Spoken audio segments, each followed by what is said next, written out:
எருசலேமில் கோவில் அர்ப்பண விழா நடந்து கொண்டிருந்தது. அப்போது குளிர்காலம். கோவிலின் சாலமோன் மண்டபத்தில் இயேசு நடந்து கொண்டிருந்தார். யூதர்கள் அவரை சூழ்ந்து கொண்டு, இன்னும் எவ்வளவு காலம் நாங்கள் காத்திருக்க வேண்டும்? நீர் மெசியாவானால் அதை எங்களிடம் வெளிப்படையாக சொல்லிவிடும் என்று கேட்டார்கள்.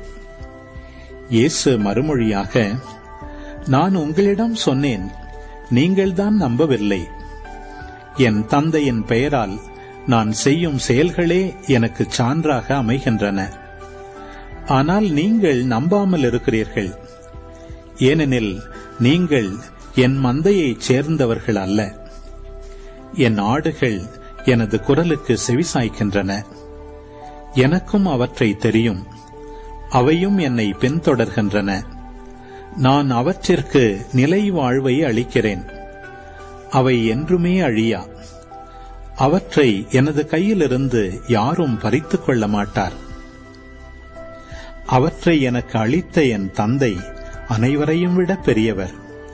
அவற்றை என் தந்தையின் கையிலிருந்து யாரும் பறித்துக் கொள்ள இயலாது. நானும் தந்தையும் ஒன்றாயிருக்கிறோம் என்றார்.